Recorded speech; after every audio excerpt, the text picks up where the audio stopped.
श्री सद्गुरु महाराज की जय।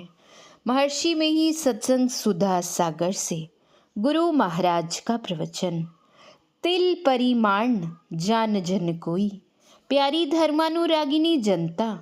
हम लोग संतों की तारीफ में गाते हैं, विंदु ध्यान विधि नाद ध्यान विधि, सरल सरल जग में परचारी।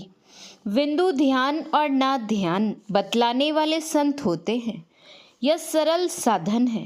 वैसे तो सरल से सरल और मोटे से मोटा काम भी अभ्यास नहीं होने के कारण कठिन जान पड़ता है। जो जेहि कला कुशलता कह, सो सुलभ सदा सुखकारी। सफरी सन्मुख जल प्रवाह, सुरसरी बहई गज भारी। ज्यों सरकरा मिलई सिकता मह, बलते नहीं बिल गावे। अति रसज्ञ सूक्ष्म पिपीलिका, बिनु प्रयास ही पावे। सकल दृश्य निज उदर मिली, सोई निद्रा तजी जोगी। सोई हरिपद अनुभवई परम सुख, अतिशय द्वैत वियोगी।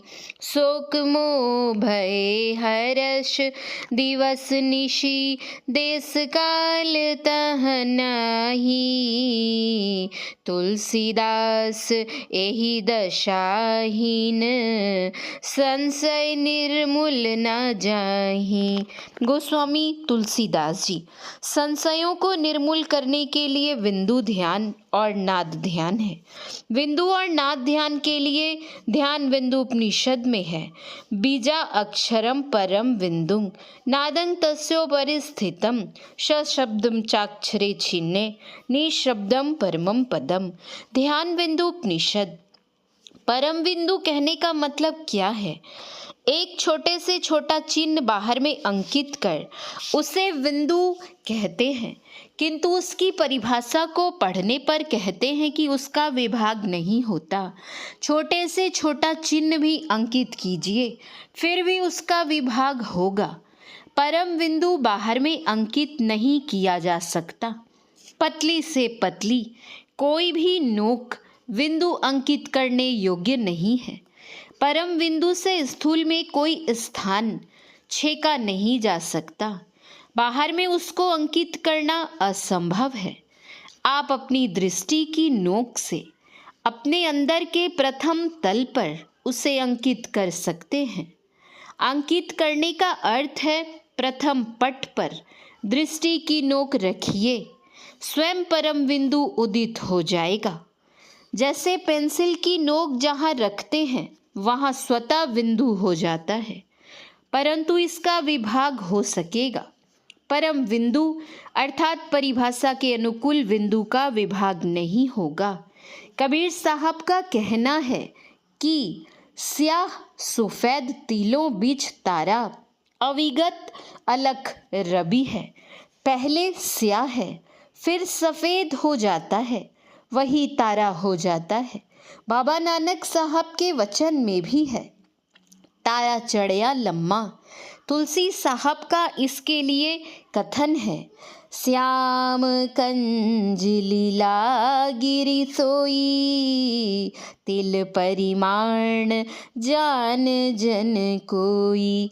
श्रीमद् भगवत गीता के 8वें अध्याय के श्लोक 9 में अनुर्नियाम कहकर परमात्म रूप का वर्णन है और मनुस्मृति के अध्याय 12 श्लोक 122 में भी अनुरूप को परमात्म ध्यान कहा गया है। कविं पुराण मनुशासितार मनोनियाम, समनु स्मरेध्य सर्वस्व धातार, मचिंत्य रूप मादित्य वर्णम, तमस परस्तात। गीता अध्याय 8/9। प्रशासी तरंग सर्वेषां नियाम सम नोरपि, रुक माभम स्वप्न धीम गम्यम विद्यातम पुरुषम परम। मनुस्मृति अध्याय 12/122। बाहर के विषयों का ध्यान छूटता है तब अंदर का ध्यान होता है। बाहरी विषयों के चिंतन से मोटा ध्यान भी नहीं हो सकता है। फिर उस चिंतन में रहकर कोई सूक्ष्म ध्यान कैसे कर सकता है। ध्यानाभ्यासी की वृत्ति पाप की ओर से हटी होती है, उससे पाप रहित कर्म होगा। जो पहले का किया हुआ पाप है वह ध्यान योग से नष्ट हो जाएगा। ध्यानाभ्यासी ध्यान बल से कर्म मंडल के ऊपर उठ जाता है। इस तरह वह पाप पुण्य दोनों से ऊपर उठ जाता है। उसे पाप और पुण्य वहां से लौटा नहीं सकते। इसलिए उपनिषद के वचनों पर विश्वास करना चाहिए। जितने भी अक्षर, लिपि या दृश्य या रूप हैं, सबका बीज बिंदु है। किसी भी दृश्य का रूप बनाने के लिए पहले बिंदु बनता है। बिना बिंदु के कोई रूप नहीं बना सकते।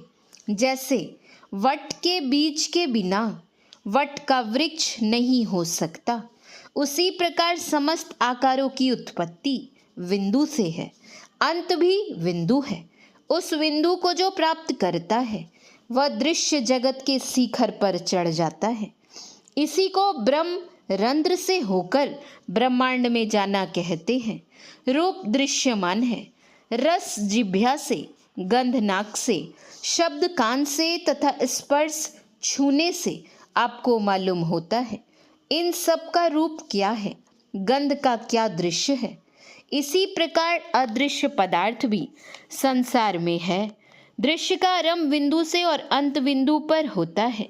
और अदृश्य का आरंभ किससे होता है? अदृश्य का आरंभ शब्द से होता है जो अदृश्य है। गति या कंप का सहचर ध्वनि है। कंप के बिना कुछ नहीं बन सकता। ध्वनि कंप या गति के साथ अवश्य होती है।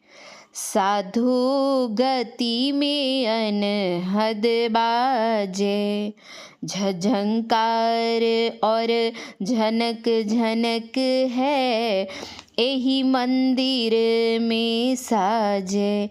दरिया साहब बिहारी। अतएव सारी सृष्टि शब्द से अवश्य ही हुई है।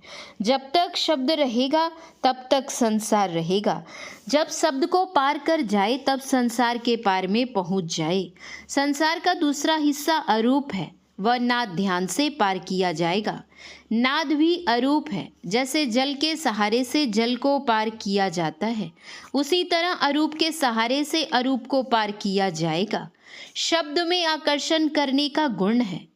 यही बड़ाई शब्द की, जैसे चुंबक भाए, बिना शब्द नहीं उबरे, केता करे उपाय। कबीर साहब। चुंबक शत शब्द है भाई, चुंबक शब्द लोक ले जाई, ले निकारी होखे नहीं पीरा, शत शब्द जो बसे शरीरा। दरिया साहब बिहारी। बिंदु ध्यान की यह महिमा है कि उसके द्वारा रूप जगत से ऊपर उठ जाएंगे और नाद ध्यान से अरूप जगत से ऊपर उठ जाएंगे। कितने लोग कहते हैं कि शरीर के अंदर अनेक रगरेशे चलते हैं, उनकी ये ध्वनियां हैं, उनको सुनकर क्या होगा? मैं उनसे कहता हूं कि अपनी वृत्ति को आप स्थूल मंडल से ऊपर उठा लीजिए, तब सुनिए। उस समय आपकी वृत्ति स्थूल में नहीं रहेगी, तब आप स्थूल ध्वनियों को कैसे सुन सकते हैं? उस अंतर्नाद को सुनिए।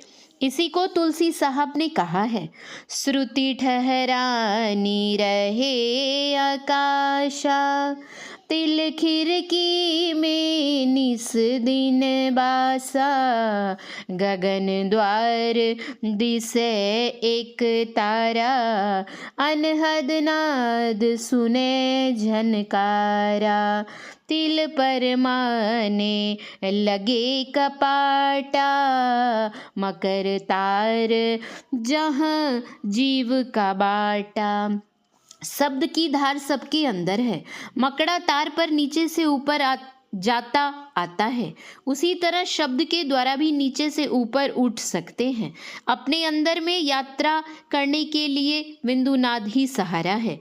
इसी का अवलंब लेकर हम वहाँ पहुँच सकते हैं जहाँ परमेश्वर परमात्मा का साक्षात्कार होगा। यही बिंदुनाद ध्यान की महिमा है।